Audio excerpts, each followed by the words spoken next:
aproximación histórica sobre Jesús de Nazaret, de John Paul Mayer. Interpreta algo, pero el que va a estar aquí es José Antonio Pagola, aproximación histórica. De ahí, de los dos, más o menos se sintetiza algo. Hemos visto con calma el cuarto capítulo, la necesidad de un enfoque histórico. Quinto capítulo, pues, es la cuestión de las fuentes cristianas que nos llevan a profundizar el misterio cristológico. Y ahorita en el sexto capítulo de la formación de los dogmas cristológicos y marianos. El maestro Fernando se lució en este capítulo, era que le gustaba mucho las herejías. No solo conocerlas, sino también hacerlas.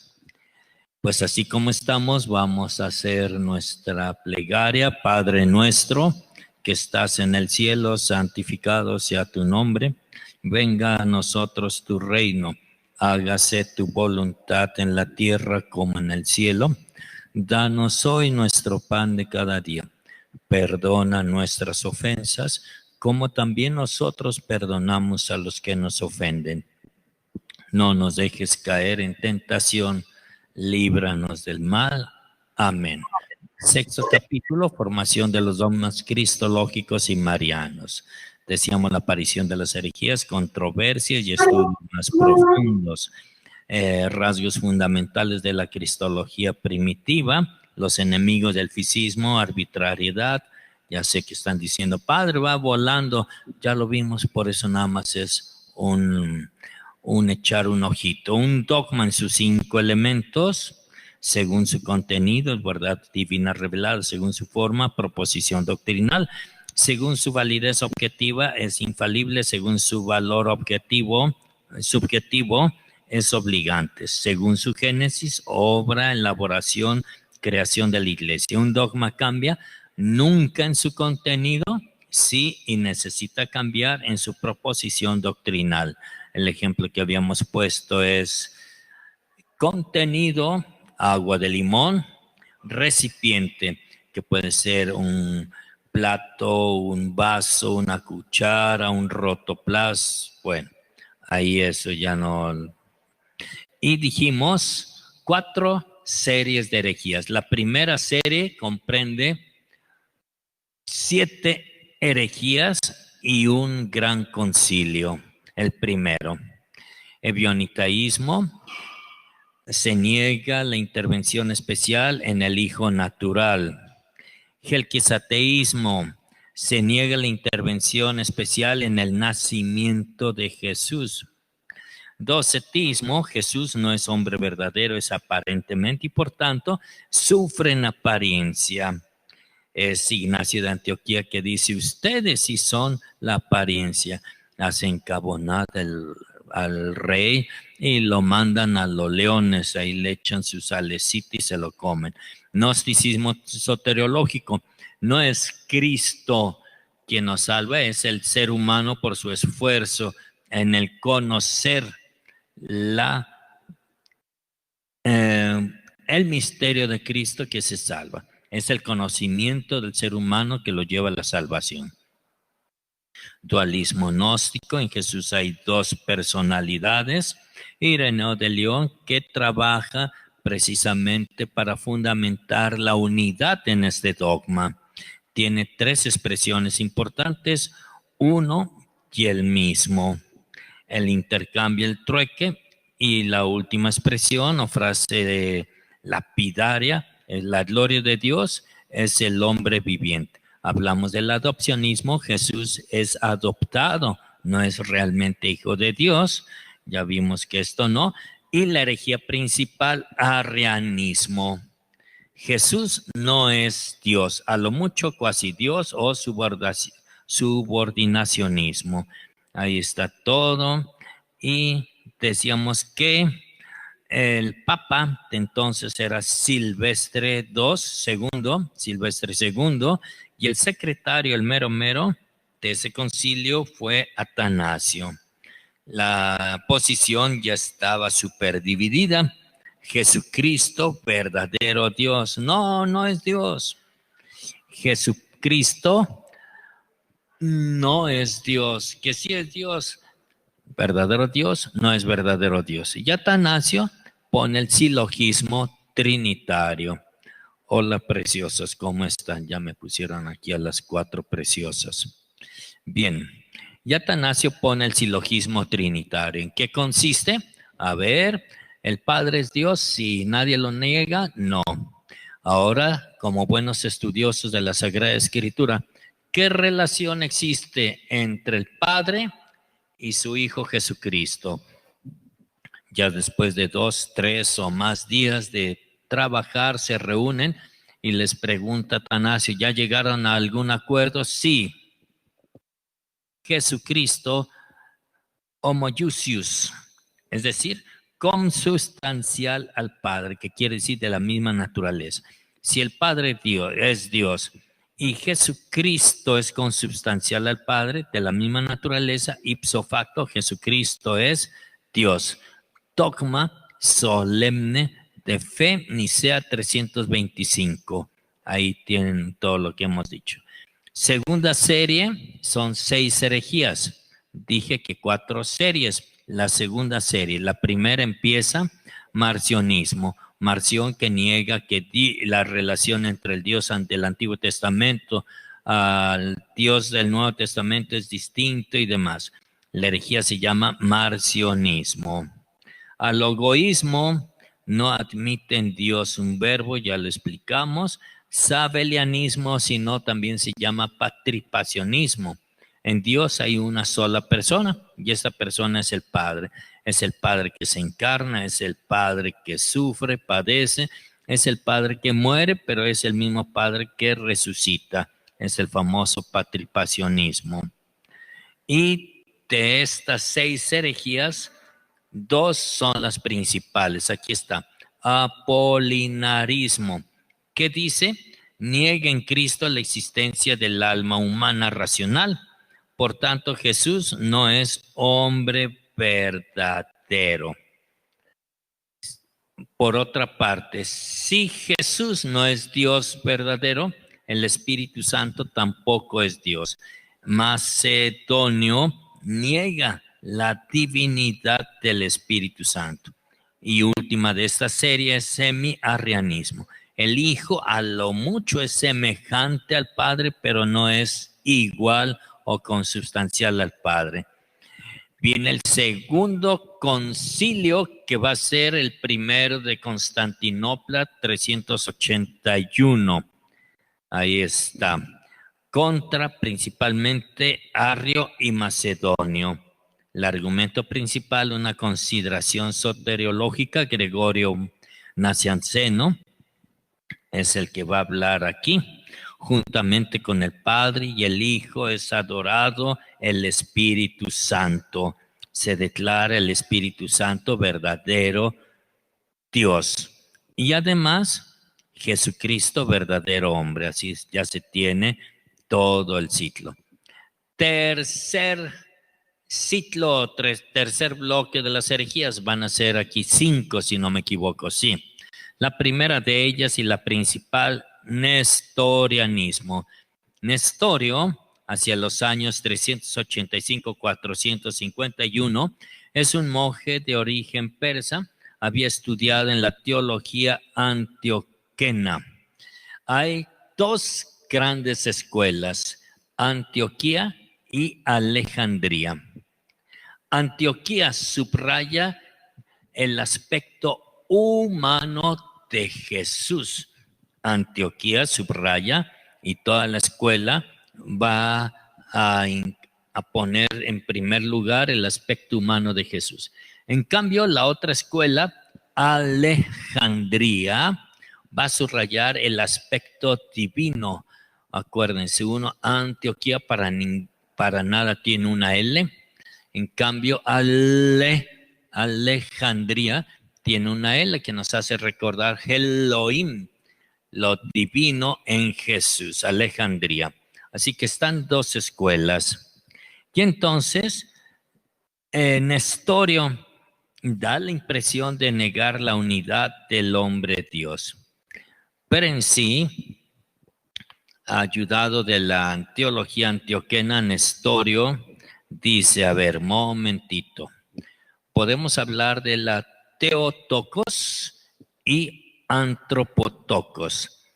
Theotokos, es decir, madre de Dios. Y ahí Nestorio dice, momentito, Dios no tiene madre en el buen sentido.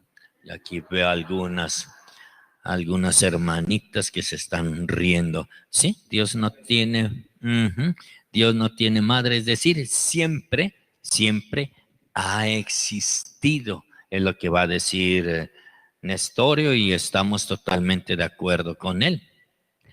Antropotokos es madre de la humanidad. Theotokos, antropotokos. Theotokos, antropotokos. ¿Qué dice Nestorio? No. Ni Theotokos ni antropotokos. Cristotokos, madre de Cristo. ¿Y eso era lo correcto?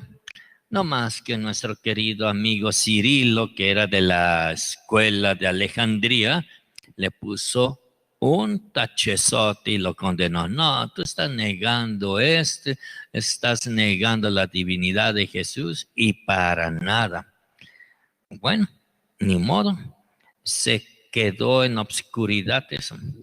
Esta propuesta bien intencionada de Nestorio echó a rodar la piedra. Nestorio fue denunciado ante Cirilo de Alejandría y también en Roma. Lo que vino a continuación forma parte de los capítulos más enredados de la historia del dogma. La tragedia de Nestorio consistió en que le alcanzara personalmente las cuestiones oscuras de una cristología que para entonces no había encontrado una solución convincente ni de parte de la escuela de Alejandría ni de parte de la escuela de Antioquía. A pesar de todas las circunstancias desagradables que rodean la confrontación soteriológica de Cirilo y Nestorio, su enfrentamiento tuvo repercusiones beneficiosas en el desarrollo del dogma cristológico y en la manifestación de los símbolos de fe. Así que injustamente condenaron al pobre Nestorio por decir no Theotokos, no Antropotokos, sí Cristotokos. Ahí lo tienen ustedes. Segunda herejía, les decía que en esta tercera serie hay 5 herejías. La primera, entonces, nestorianismo. Segunda, donatismo. ¿Qué es el donatismo? Acuérdense de dona, un panecito con un orificio, ¿verdad? Las donas. Pues así decían. La cristología, hagan de cuenta que es una dona con su semejante hueco y donde se relativiza la validez del ejercicio ministerial de Cristo que entrega a su iglesia. Los pecadores no son miembros de la iglesia, tienen que ser rebautizados. Entonces el donatismo niega la validez del ejercicio ministerial. Tercera herejía, dije que eran 5 en este tercer bloque. Priscilianismo, tinte gnóstico, dualista, maniqueo. Dice que los hechos de Jesús son simples mitos, son cuentitos. Y donde el priscilianismo acusa a Jesús de practicar la magia. Y tantito peor se va la magia negra cuando expulsa a los demonios. Cuarta herejía del tercer bloque. Tiene que ver algo con María. El vidionismo. ¿Qué dice el vidionismo? Esta herejía, pues, niega que Jesús sea hijo único de María. Y al contrario, le va a achacar a sus hermanitos. Jesús en su vida terrena tuvo otros hermanos y hermanas de sangre, ¿verdad? Y ahí está toda la lista y por qué. Ya no nos detenemos a detalles.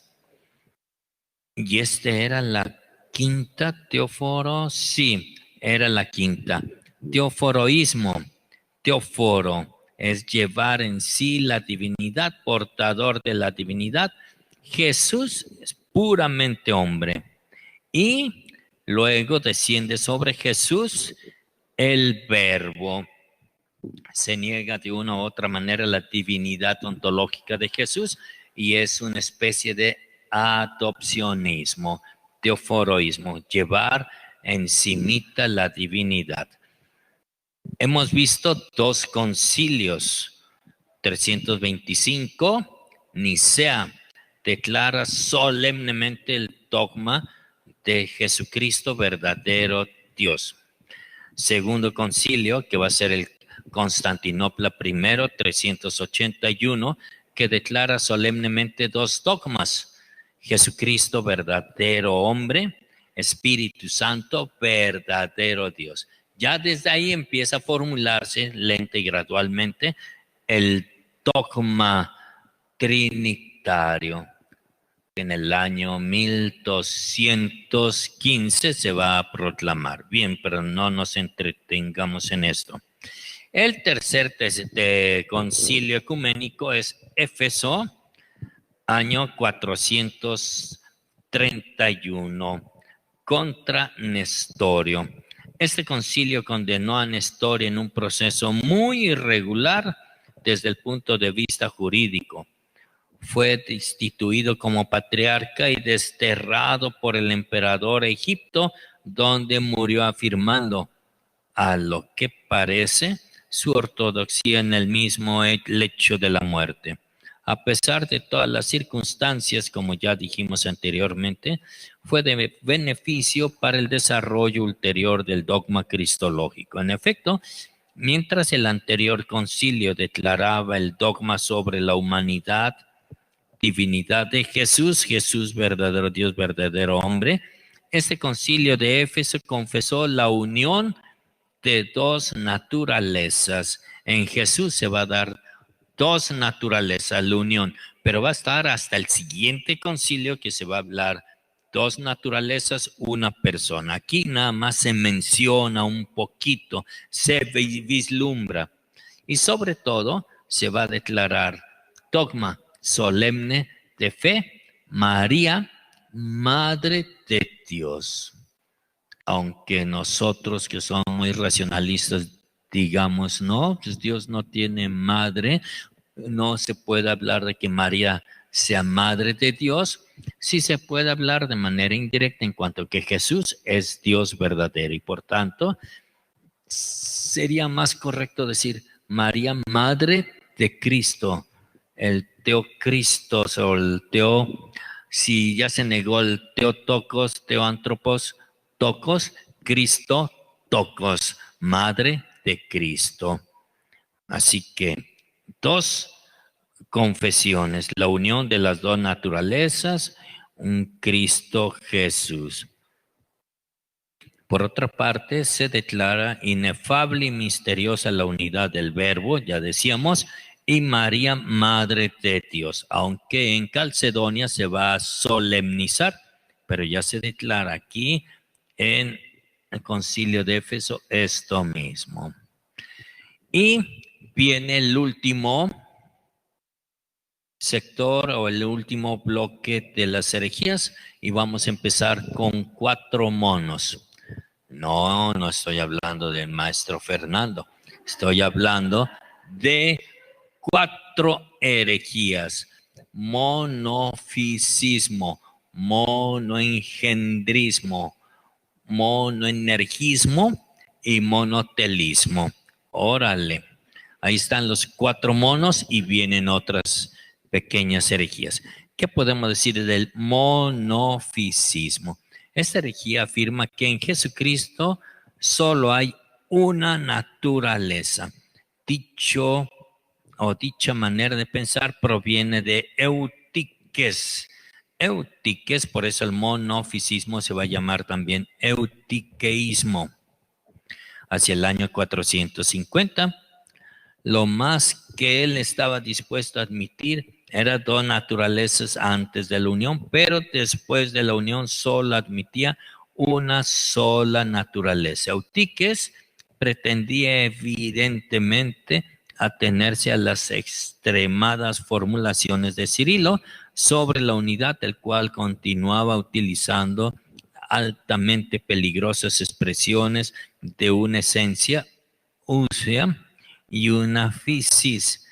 Se llegó entonces a la clarificación necesaria a través de dos grandes patriarcas de Constantinopla, Protlo y Flaviano.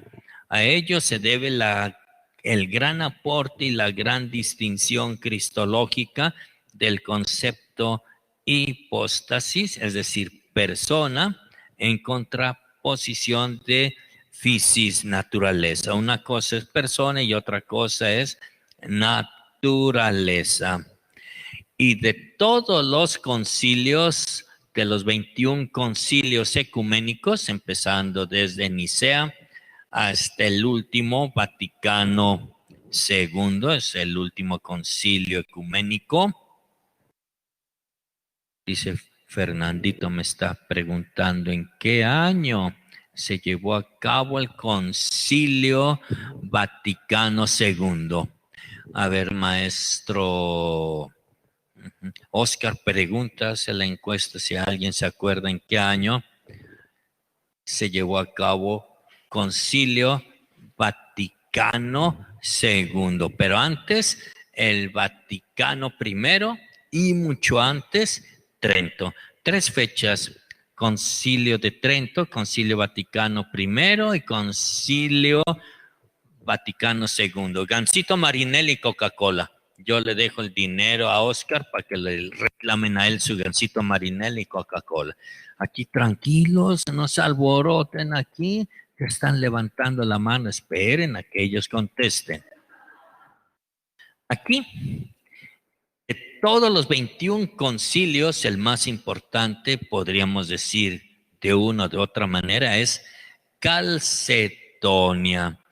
Es el 4º concilio ecuménico, Calcedonia, año 451.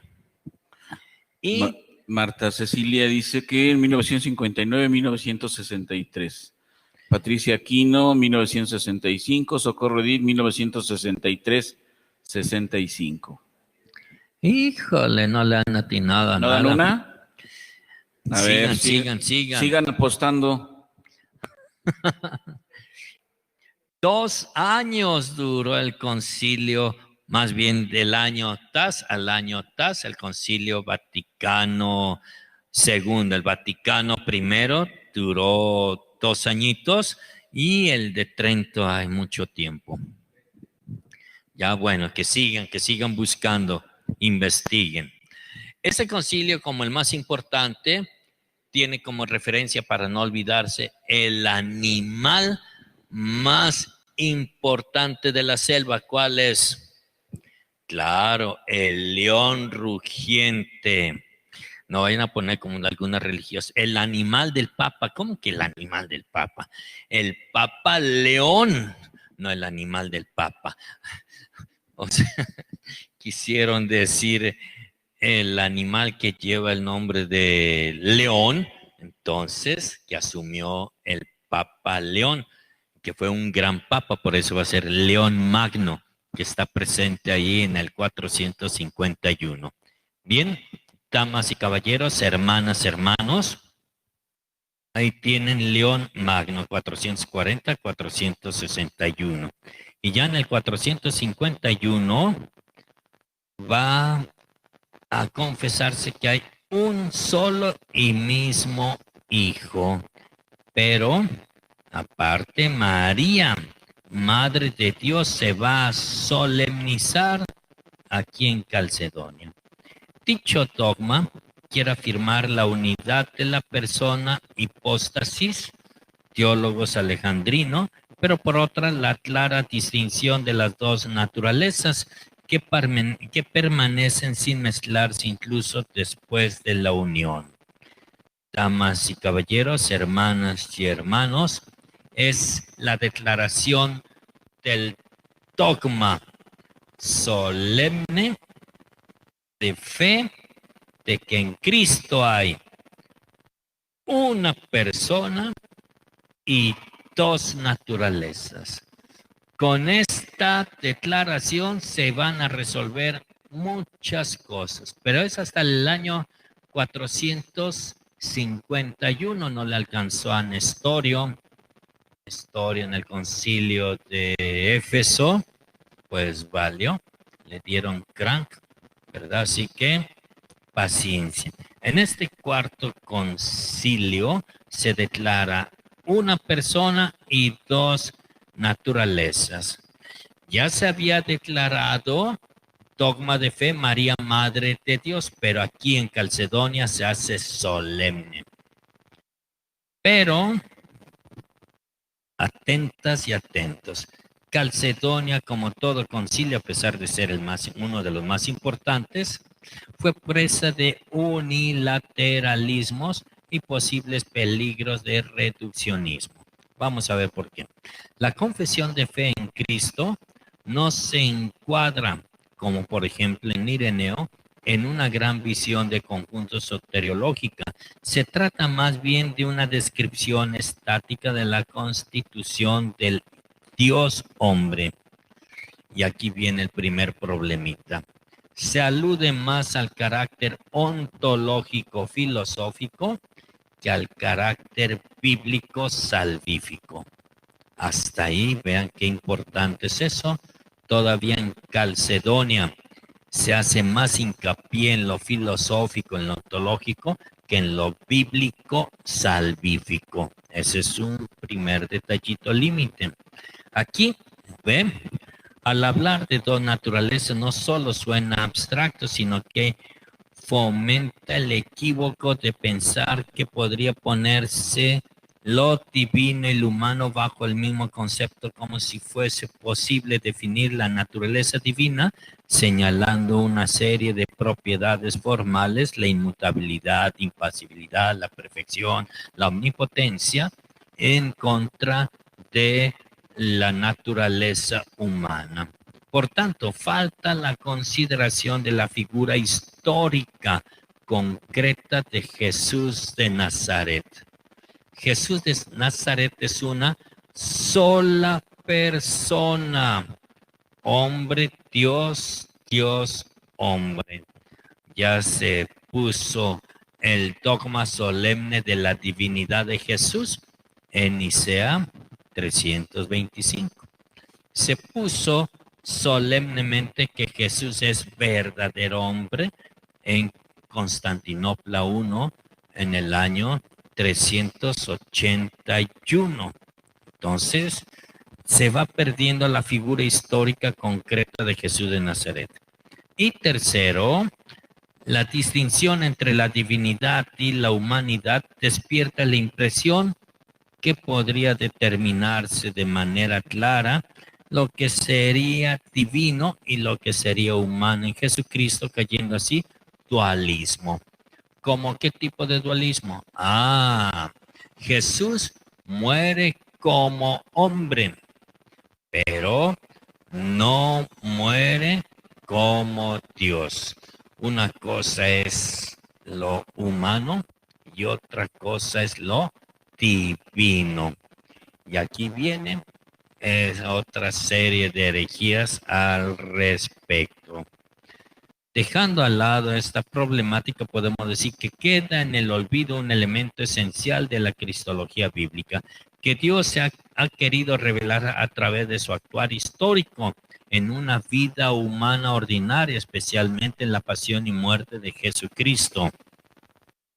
A pesar de que es uno de los concilios más importantes, Calcedonia, en el ámbito cristológico, tiene pues que decirse que no es el final, sino más bien, como dirá este gran teólogo Karl Rahner, es el comienzo, el punto de partida para ulteriores reflexiones.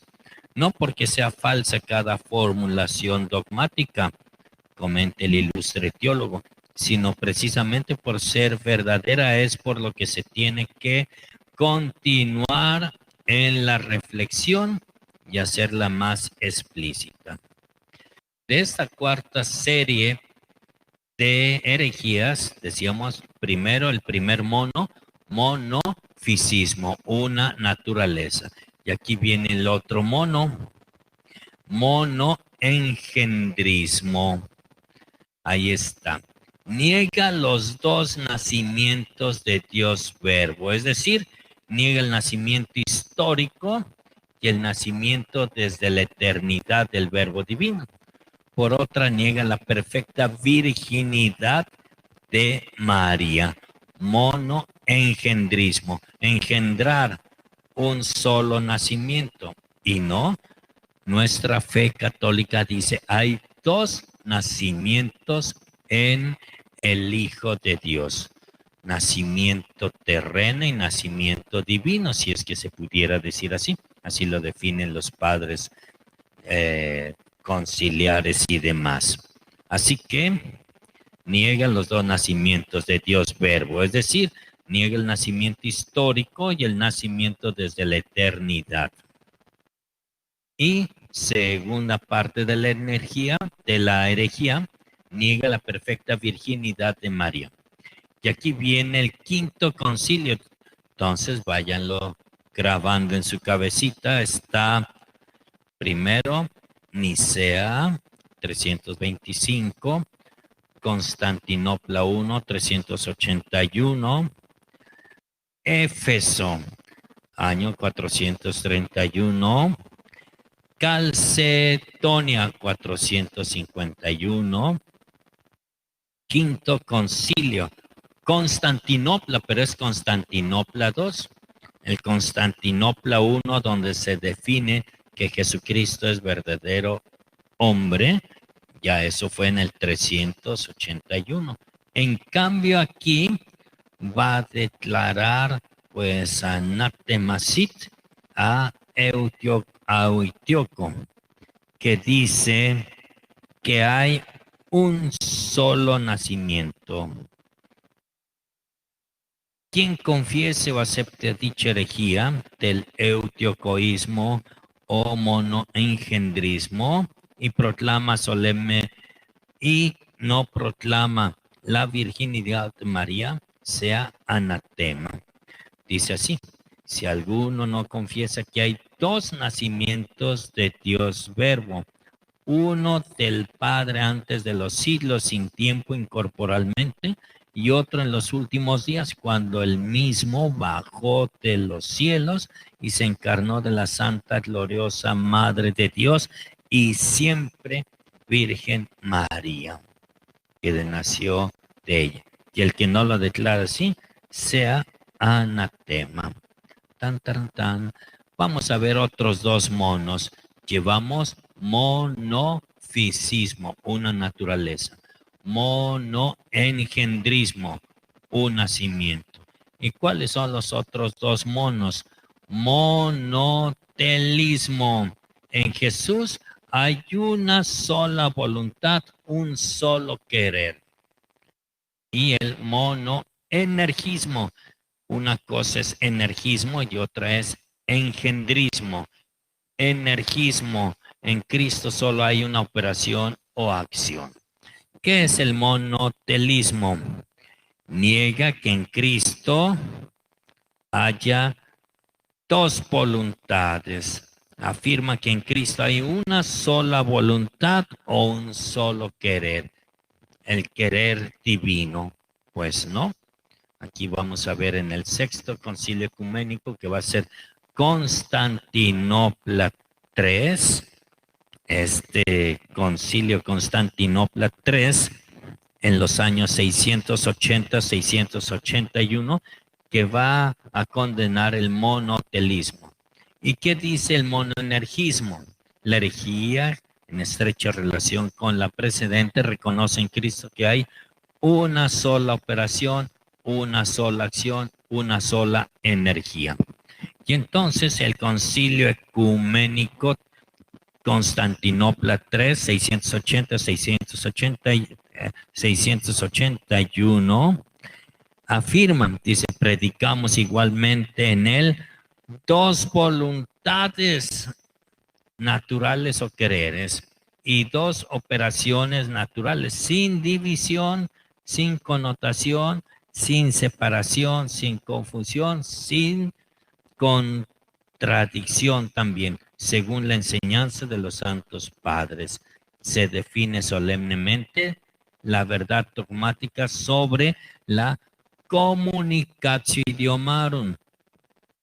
Alguna religiosa en X tiempo, X lugar, en ciertas circunstancias, cuando dije en qué consiste el dogma de la communicatio idiomarum. Que Jesucristo sabía hablar todos los idiomas, chino, japonés, inglés. No, no consiste esto. La communicatio idiomarum consiste en que la voluntad divina no se contrapone ni contradice la voluntad divina. No es que como si se pudiera decir, Jesús humanamente quiere algo, pero divinamente quiere otra cosa. No, en Jesús su querer humano y su querer divino se armonizan. Y este dogma se llama communicatio idiomarum. Se armonizan las voluntades en Jesús. No es el dogma de que Jesús sabe hablar todos los idiomas. No, no y no. Bueno, para que ahí lo tengan en cuenta. Y por eso ya se supera el monotelismo. En Cristo hay dos voluntades, dos quereres, el querer o la voluntad humana, el querer, voluntad divina, y armonizadas. Y en Jesús hay no una acción, sino dos acciones, operaciones. Jean Galot es experto en esto en forma increíble, solemne y demás. Y ya vamos terminando. Iconoclastaísmo, de iconografía. Los iconoclastas rechazan el carácter sagrado del Evangelio. Rechazan las representaciones sobre imágenes de Cristo, de la cruz y de los demás santísimos, de los demás santos, que es la imagen o el rostro de María y todos los demás santitos. Dice, no es correcto y se rechaza todos los iconos, todas las imágenes. Entonces, ahí tenemos el séptimo concilio ecuménico, que va a ser Nicea segundo, año 787. Acuérdense ustedes, para que se guarden, el Boeing 787 en el cual viajó el Papa San Juan Pablo II, tenía varias imágenes. Tenía una imagen, el Boeing 787 de la Virgen, tenía la imagen del Papa y demás. Entonces, para esta herejía niegan las imágenes.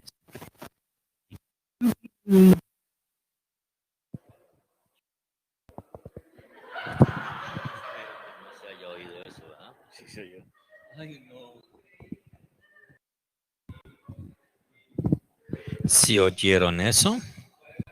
Dije, está fallando el micrófono nada más. Ay, Dios mío. Ay, perdón. Ay, así me pasó también. En una ocasión, en una conferencia grande estaba. Vamos a iniciar nuestra Eucaristía en el nombre y del Espíritu Santo. Amén. Pidamos perdón a Dios. Señor Cristo, Señor, Y en eso dije, pinche micrófono. Y sí, se oyó, fue cuando se oyó y toda la gente, padrecito, ay no, es que este micrófono, ay no, cada vez sale uno 13 horas, ahí de cabeza, 56 minutos. Perdón, padrecito, ¿eh? Menos mal ya me absolvió aquí el padre Javier. Ya. Bien, este concilio de Nicea II precisamente va a declarar que se pueden venerar, no adorar. No es un culto látrico, sino un culto de veneración. Culto látrico como si fuese Dios. María Santísima no es una diosa. Ay, pero un gran teólogo católico dijo que posiblemente era la cuarta persona de la Santísima Trinidad. Leonardo Boff, rostro materno de Dios. Y él dijo ya en sus entrevistas, Leonardo Boff, que fue un lapsus brutus técnicos, pero que lo propuso como hipótesis, no como una confesión de fe. Dice, bueno, si se habla de Jesucristo como segunda persona hipostática de la Trinidad, podemos hablar de la persona de María en unión hipostática y por tanto, tanto Jesús como María son divinidades y no, María no es diosa, es simple criatura. Los santitos no son dioses, son simples criaturas. Padrecito, a mí la Virgen me castigó. Es más, porque yo también soy devoto de San Martín de Porres. Entonces me reí de alguna persona porque llevó a mi nieto ante San Martín de Porres, así en los pueblitos. No digo que fue en Oaxaca, X lugar de Oaxaca. Ahí pues, la devoción a los santos está primero los santos que el Santísimo Sacramento, ¿verdad? Y entonces una persona ahí llevó a los nietecitos de y la otra estaba risa y risa, ¿verdad? ¿Y qué pasó? Es que con monedas de 50 centavos, antes eran grandotas así, empezó a sobar al santito por arriba, por abajo, al lado, enfrente, atrás, por todas partes empezaba a sobar al santito. Y después al niño, oh, por San Martincito de Porres es del otro.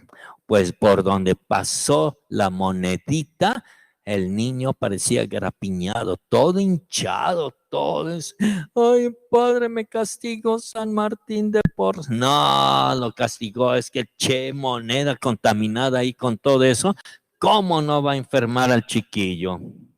Santitos, por más que quieran, no son dioses. Hay que tener más confianza en Dios que en los santitos, eso todavía nos falta. Hay gente que primero va a saludar al santito y después pasa así, Dios Jesús, chao. Ni siquiera reverencia, ni siquiera. Pues Jesucristo es el mero mero.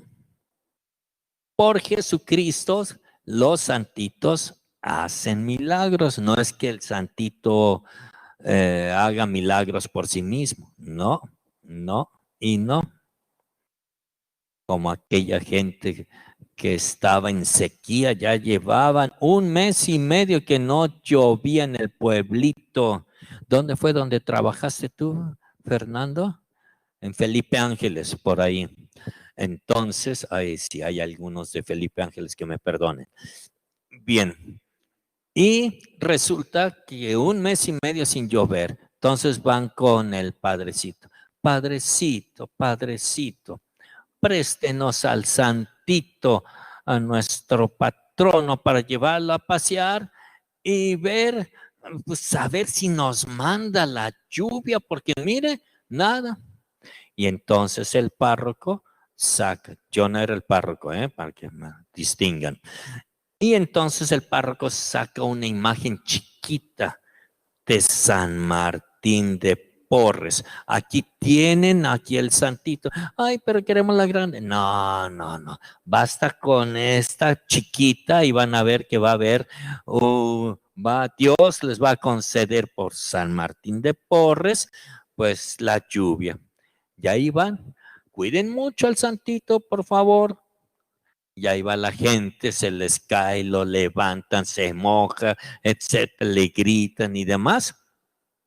Y ya por la tarde, noche, dice, Padrecito, venimos a dejarle al santito. Ojalá que Dios nos mande la lluvia. Este gran santo todo lo puede. Bueno, acuérdense que Dios es el que hace las cosas. Y en la madrugada, wow, se soltó un diluvio, pero un aguacerazo como no había llovido hace tiempo. Ahí pues tenían 1 mes y medio sin lluvia. Un aguacerazo ahogó vacas, arrasó la lluvia con casas y demás. Fue un desastre, una inundación completa. Y ahí va la gente con el Padrecito. Padrecito, venimos a pedirle de nuevo al santito. Ay, hijitos, miren, se inundó mi establo y eso, y todavía quieren pasear al santito. No, pero ahora queremos al grande para decirle todas las pendejadas que hizo su chiquito. Así dijeron ellos, yo no. Querían el grande y al chiquito. Ya me puso tache el Oscar, híjole. La gente dijo, es que tenía que decir todas las enejadas, no así tan fuerte. Pues bien, así ocurrió con el concilio de Nicea. Se puede venerar a los santos, no dar culto como si fuesen dioses, venerar. Porque da coraje cuando llegan los protestantes o los de otra religión. También me eché yo una bronca allá en Felipe, allá en las misiones, donde pues los protestantes pues se burlaban de la Virgen y demás. Claro que yo salía con el micrófono hacia altavoz y todo eso. Hermanos, hay algunos hermanos que no tienen madre, que no reconocen a María Santísima como madre. Nosotros, cristianos católicos, sí tenemos madre, la queremos, la invocamos y demás. Los que no tienen madre, pues allá que se queden fuera. Mandaron luego al cacique, padre, nos estás insultando. ¿Por qué? Estás diciendo que no tenemos madre y no es la verdad. Está negando a María Santísima como nuestra madre. Esta vieja es otra cosa. Bueno, ya ves quién empezó el insulto. Tú, que también no tienes madre. Y, híjole, una bronca. Menos mal que el mero, el presidente municipal era católico, si no, ya hubiera terminado en la cárcel. Tremendo. Bien, seguimos. Así que la confesión de fe de los antiguos concilios continúa siendo fundamento y punto de referencia para cualquiera. Vendría la doctrina de la satisfacción, es la cuasi herejía, la doctrina de la satisfacción. Esa doctrina de la satisfacción, la cuasi herejía, dice que el hijo tuvo que sufrir demasiado para consolar al padre. Pues no. Nada de eso. Es obvio que la teoría de la santificación tiene la base de una imagen de un Dios tirano, cruel, preocupado única y exclusivamente por el restablecimiento de su honor. Para nada de esto. Es cierto que toda interpretación se hace de acuerdo a las categorías y experiencias que se tienen de una determinada cultura. Pero aquí cabe decir que el condicionamiento temporal de la interpretación ha sido el motivo por el que la doctrina soteriológica de la satisfacción sea seriamente cuestionada. Y por eso el octavo concilio ecuménico, que es el Constantinopla IV, 867-870, pues va a contradecir esta pseudoherejía y además va a declarar todas las afirmaciones anteriores como ciertas y demás. Y pone como cuestión y desafío para la ulterior cristología cómo se explica el primer anuncio, el querigma, a la confesión de fe dogmática. Si se ha dado una transformación de perspectiva, se ha desplazado el interés de la economía salvífica a la cuestión ontológica y filosófica. Y aquí está el desafío. Rescatar el aspecto bíblico, soteriológico, salvífico y ponerlo por encima de lo filosófico ontológico. Este es uno de los desafíos que necesitamos hacer frente. Damas y caballeros, hasta aquí. Yo le decía aquí que ya tienen en su carpetita tercer capítulo, el sexto capítulo y el octavo capítulo. Ahí lo tienen. No sé si hay más preguntitas. ¿Alguna preguntita?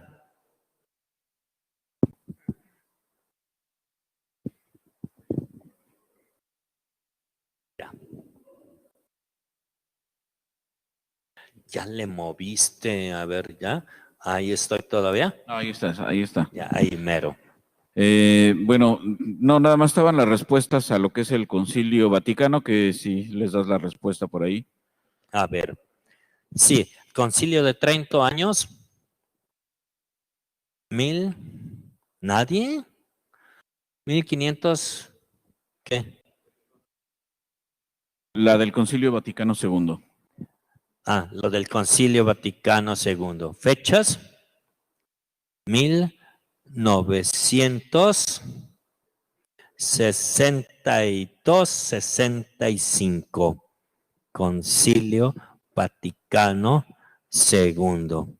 El primer Concilio Vaticano, 1869-1870. Si alguien ha visto la película, ¿cómo se llama? Juan 23, ahora San Juan 23, pues él muere ya promoviendo el Concilio Vaticano II. Él es el que lo impulsa y el que lo inicia. Y sus amigos, híjole, ya no voy a poder contar chistecito. Ya llegó a la máxima autoridad. Y los que no estaban de acuerdo con San Juan 23 decían, pues, oye, de 1869 a 1870, años y años para elaborar el Concilio Vaticano I. Y tú en un 2x3, en un plumazo, vas a hacer en un año, y da risa ahí la película porque dicen, no, en un año no, los que menos mal, en medio año sí. Así que adelantamos. Y es así que el Concilio Vaticano II, promovido por San Juan 23. Y con esto, damas y caballeros, hermanas y hermanos, damos por concluido nuestro pequeño curso de cristología. Ahí está una hermanita, ya ven, así como cuando uno va a empezar la misa y ya está saliendo, padecito, padecito, ¿me puede confesar?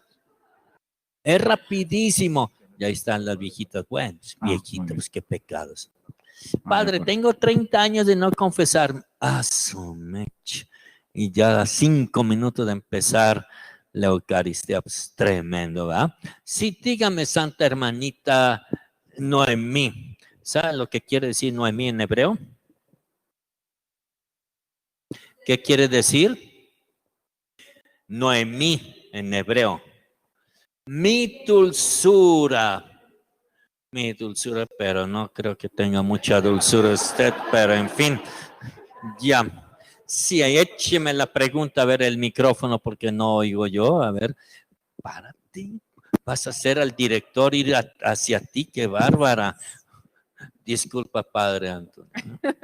Ya. Bien. Padre, ahorita usted decía que Tertuliano fue el que aportó. ¿Quién? Tertuliano. Sí. Tertuliano fue el que aportó estas dos, quien habló de las dos naturalezas, ¿sí? Sí. Hablando del año 160 al 220 por ahí, este tiempo de Tertuliano. Sí. Pero luego también puso una diapositiva que no fue lo mismo que aportaron los teólogos del siglo V. ¿Cuál fue la diferencia? Tertuliano simplemente lo mostró sin ningún fundamento, hablaba de ello.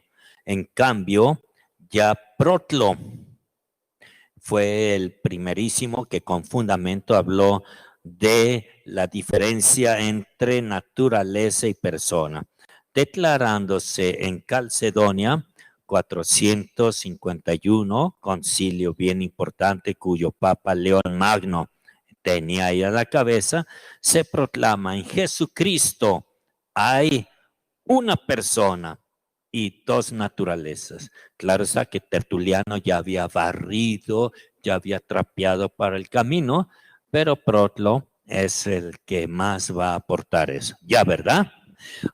Padre Santísimo, le damos la palabra a él. Pues yo agradezco tanto al Padre Antonio, director, al Padre Vicario Javier, a San Fernando, ya San Fernando, toda su cooperación, a Oscar, Francisco y demás. Yo agradezco, me sentí en casa muy bien, muy a gusto, de veras con el temor de haber pasado, excedido con algún chistecito, pero muchísimas gracias.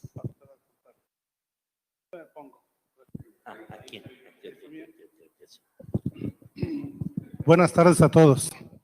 Buenas. A todos los que están aquí en esta aula y también a todos los que nos siguen en las redes sociales, además del saludo fraterno, como ven, estamos llegando al final de esta experiencia como tal en torno al verano. No me queda nada más que agradecer a todos ustedes el que se haya llevado a cabo pues estas clases y estos aprendizajes, un poco o mucho modificados por las circunstancias de esta realidad.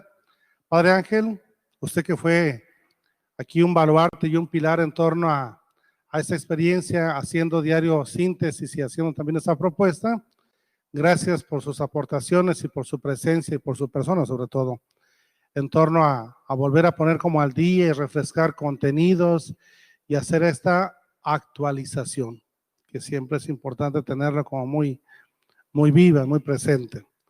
Así que también a todos ustedes que hicieron posible que se llevara a cabo este verano, aún con las condiciones y con las situaciones que ya conocemos, pues fue posible y eso es favorable, es rico. A todos los que nos acompañan también en las redes sociales y a distancia, que también están haciendo esa experiencia de otra manera, también que sigamos en contacto y en ese acompañamiento necesario. Gracias, Padre Javier, Fernando, Maestro Oscar y los demás, que también el grupo docente se dio la tarea de ir facilitando estas experiencias y esos momentos. Muchas gracias. Así que a todos gracias y felicidades por este curso recién concluido. Le brindamos de parte del instituto esta camiseta para que se siga poniendo la camiseta. Muchísimas gracias. Agradezco gracias, a todos.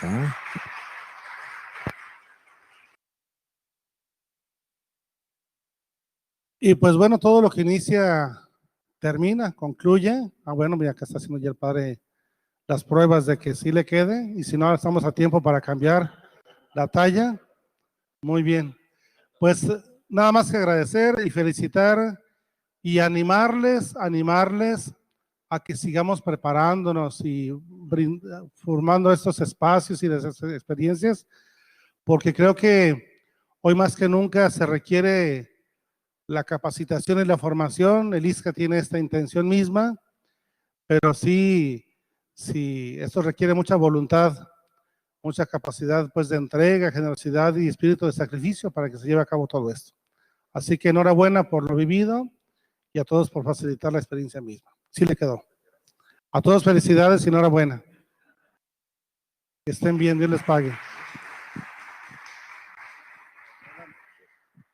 Pues les van a poner ahí, como ya les han invitado el maestro Fernando y el maestro Oscar, a las personas que nos siguen a través de este curso de actualización. Estuvieron durante 15 días en esta profundización cristológica.